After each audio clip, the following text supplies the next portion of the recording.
गलती से एक बार कैबिनेट मंत्री बन गए तो अपने का शहंशाह समझ रहे हैं। जनता उठा के पटका ना जी, यही सब लक्षण कारण पटका है। छात्र आंदोलन कर रहे हैं, बेरोजगार आंदोलन कर रहे हैं, क्या इसमें कुछ सुझाव हो सकता है? उनका एक ही मांग है, स्थानीय और परीक्षा जो लिखित परीक्षा है उससे लिया जाए। मैं पूछना चाहता हूँ, क्या जेएमएम के सरकार का यहाँ पर विधायक नहीं है पलामू प्रमंडल में? क्या उन लोगों को दोबारा यहाँ वोट लेने नहीं आना है क्या? तो अब छात्रों के साथ क्या होता है, बेरोजगारों के साथ क्या होता है, नौजवानों के साथ क्या होता है, ये देखना होगा। कल मेरी वार्तालाप चलते चलते पूर्व मंत्री मिथिलेश ठाकुर जी से हुई। उन्होंने भी यही कहा कि जो नियम संगत है और जो विज्ञापन निकला है उसी के तर्ज पे बहाली होगी। और उनका ये भी कहना था कि पूर्व में बहाली हुई थी एग्जाम लेकर के, लेकिन उसको कुछ साल के बाद रद्द करना पड़ गया था।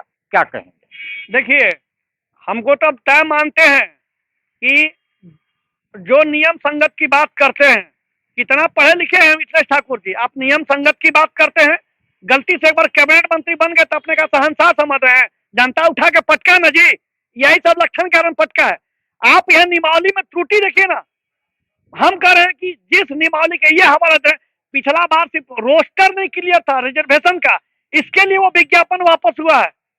उसके लिए उसका गलती वे लोग नहीं है, ये लोग बैठे जो सिस्टम और सरकार में ये लोग हैं, उनको क्या पता चलेगा? कल तो हम ही उनसे मेरा फोन से वार्तालाप हुई थी, जो आपने बोला वही हमारे बात को हवाला देते हुए निकल गए। अब बोले आप लोग आंदोलन करिए ना रहे। अरे थोड़ा सा भी शर्म बच्चा है आपके अंदर, थोड़ा सा भी लज्जा बच्चा है कि पलामू में आग लगा आप बैठ के गढ़वा में आनंद उठा रहे हैं क्या? मैं पूछना चाहता हूँ, क्या जेएमएम के सरकार का यहाँ पर विधायक नहीं है पलामू प्रमंडल में? क्या उन लोगों को दोबारा यहाँ वोट लेने नहीं आना है क्या? आना है, आइएगा और विरोध होगा। जिस नियम संगत की बात किए, मैं पूछा कि सुप्रीम कोर्ट क्या बोला है कि आप परीक्षा मत लीजिए? क्या सुप्रीम कोर्ट बोला है कि 10th पे के मैट्रिक स्तर पर आप मेरिट बनाइए? ये लोग नियमावली का हवाला नहीं, हम बता रहे हैं मिथिलेश ठाकुर का भी 100 कैंडिडेट का इसमें सिलेक्शन होगा, क्योंकि अगले चुनाव का उनको खर्चा चाहिए। अगले चुनाव को उनको चाहिए 10 करोड़ रुपया, तो इसी से ना कमाएंगे, इसी से ना मैनेज करेंगे। अब चुनाव का खर्चा भी युवाओं का हक अधिकार बेच के ले रहे हैं। तो मैं स्पष्ट कर रहे हैं कि बहुत अगर अपने ही साफ छवि के हैं तो अपने पार्टनर महोदय से पूछे ना कि दूसरा जेपीएससी में उनका भाई जो सिलेक्शन लिया है, बिना पीटी पास हुए और बिना पीटी फेल हुए, बिना पीटी परीक्षा दिए डीवाईएसपी बन के घूम रहे हैं। अब एसपी बनने के बाद रिटायर होंगे। पूछे ना अपने मंत्री राधाकृष्ण किशोर से, अपना चरित्र दिखाए तो पार्टी के, अपना चरित्र दिखाए तो सहयोगी दल के। तो युवा गुस्से में है, नेता गुस्से में है, क्योंकि पलामू में जैसा कि इनका कहना है आग लगी हुई है और इस आग को बुझाने के लिए कोई आगे नहीं आ रहा है। यहाँ तक कि एक लोटा पानी भी लोग देने को तैयार नहीं।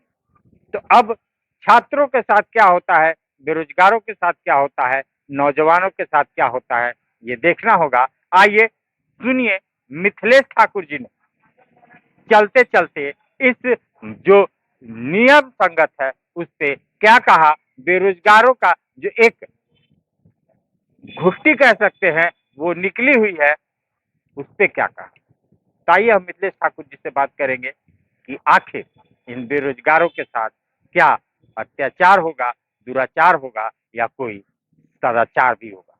मिथिलेश ठाकुर की बातों को सुनिए। आप गढ़वा के विधायक रहे, राज्य के मंत्री रहे, लेकिन पलामू के चहेते हर समय रहे हैं।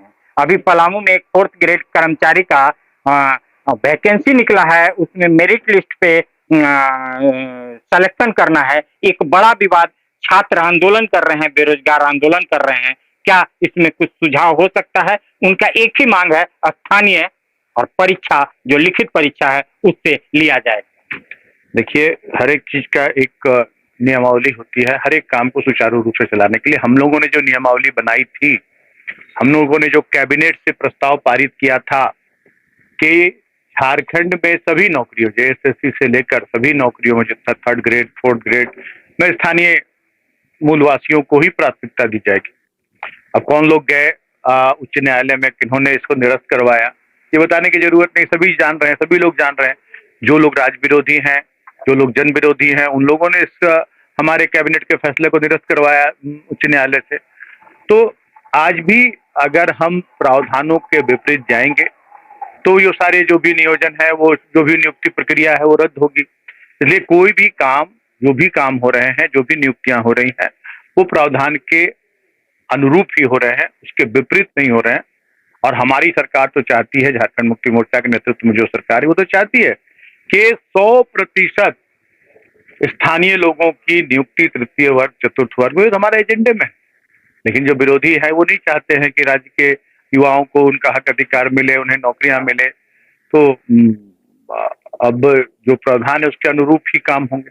इससे तो लगता है कि गरीब का बेटा गरीब ही रह जाएगा, क्योंकि वो मैट्रिक झारखंड बोर्ड से किया है और सीबीएसई में ज्यादा नंबर आता है। इस वजह से जो छात्र हैं, नौजवान हैं, बेरोजगार हैं, वो डरे हुए हैं, सहमे हुए हैं। क्यों मैट्रिक ज्यादा नंबर से करने वाले और सीबीएसई को ज्यादा नंबर आने वाले को तो नंबर के अनुरूप तो कोई काम नहीं हो रहा है। नंबर जब मेरिट लिस्ट पे हो रहा है, तो आपने तो पहली बात कही आपने कि स्थानीय को दरकिनार किया जा रहा है। स्थानीय देखा जाए, सीबीएसई भी हमारे स्थानीय लोग ही देते हैं। अब बिहार से जो लोग सीबीएसई दे रहे हैं, बिहार के जो छात्र हैं वो नहीं आएंगे पलामू में। जो झारखंड से सीबीएसई दिए वही आएंगे झारखंड में। जो झारखंड जैक बोर्ड की परीक्षा दिए वही आएंगे। बिहार और उत्तर प्रदेश और छत्तीसगढ़ से नहीं आएंगे लोग। तो ये यहाँ के लोग भी कहीं भी जाने के लिए, कहीं भी जाकर वहाँ की नियुक्तियों में शामिल होने के लिए योग्य हैं। तो साफ और सीधा बात सटीक कहते हैं मिथिलेश ठाकुर जी, और इनका कहना है जो नियमावली बन गया है उसी पे एग्जाम होगा और उसी पे भर्ती होगी, किसी के साथ भेदभाव नहीं होगा। बेटा एक है तो स्कूल भी एक होगा ना भाई। एक ही स्कूल में जी हाँ, ग्रीन वैली इंटरनेशनल स्कूल, यानी कि अपने बच्चों के लिए एकदम सही स्कूल। जी हाँ, ग्रीन वैली इंटरनेशनल स्कूल जो गढ़ता है आपके बच्चों का भविष्य।